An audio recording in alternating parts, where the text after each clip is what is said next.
My point is that these people, the people in Bob Iger's position,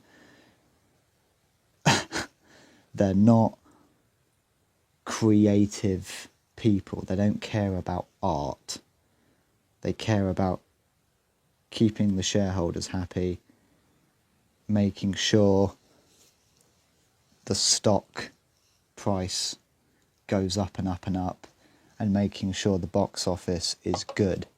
They don't care about art. They don't care about creativity. They're not creative. They're not creative people. They don't care about... They don't care about preserving and upholding legacy franchises and actually expanding pop culture and well, I mean, they don't really care about culture, you know. I mean, Star Wars was a cultural phenomenon that changed the world, genuinely. That is genuinely what Star Wars did in about 1 million different ways. But they don't actually care. They don't actually care about culture or spreading positive messages, influencing people in a positive way. I mean, one of the big things about the original Star Wars trilogy is that it was George Lucas taking the hero's journey, taking the philosophies of Joseph Campbell and adapting it into a cinematic format, and then using that to inspire... I mean, George Lucas has said this himself. The point of the original Star Wars trilogy was to inspire people, inspire young people, help the youth to discover the world and themselves and see good and evil. That's what Star Wars was about. And then there's so much to it. There's I mean, the story of Star Wars is the story of good versus evil, bravery, heroism, triumph, standing up to tyranny, standing up to evil, the concepts of freedom and democracy. These are the things that Star Wars is about. And that's why it was a cultural phenomenon.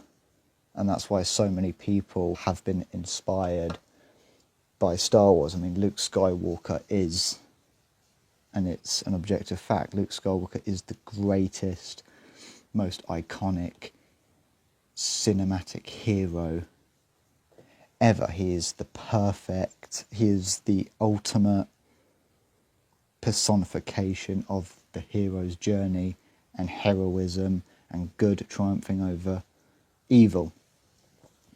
And then they took that and they made Luke Skywalker a depressed,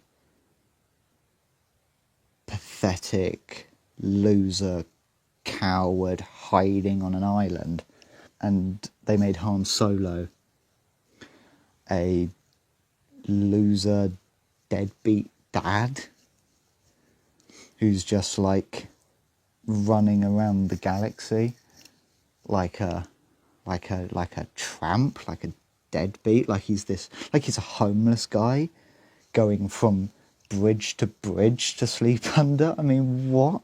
And then just the franchise as a whole, the absolute decimation and destruction and corruption of Star Wars as a franchise, and the same with Indiana Jones. And that's what's happened, not quite as extreme, but what's happened to Marvel and Indiana Jones has been happening to Marvel, I would say, since Endgame. Since Endgame, the MCU has been experiencing the same problems as Star Wars and Indiana Jones. I mean, bit of a detour, But I mean, it's just so bit extreme, but it is genuinely fucking unacceptable what they did to Luke Skywalker. It really, really is. I mean, Luke Skywalker would never run up.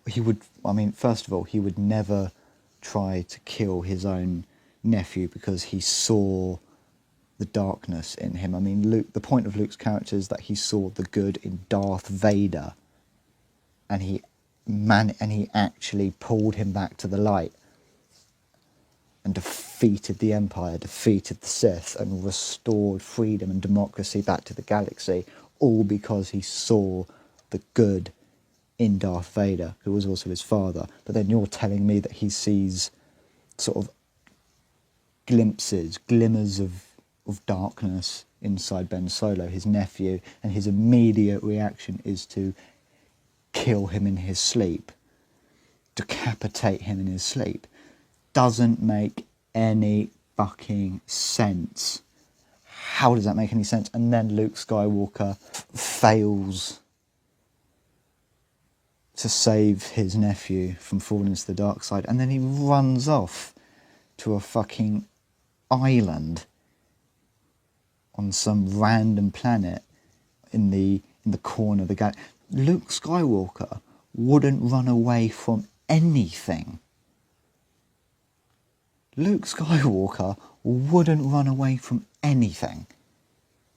The point of Return of the Jedi, the last act, is that he turns himself in to go face off against Darth Vader and the Emperor with the bet, well, with the single hope that he can bring his father back to the light to defeat the Emperor. Essentially, it was a suicide mission. Turning himself in and being sent to the Death Star to face off against Darth Vader and Emperor Palpatine by himself. Essentially a suicide mission.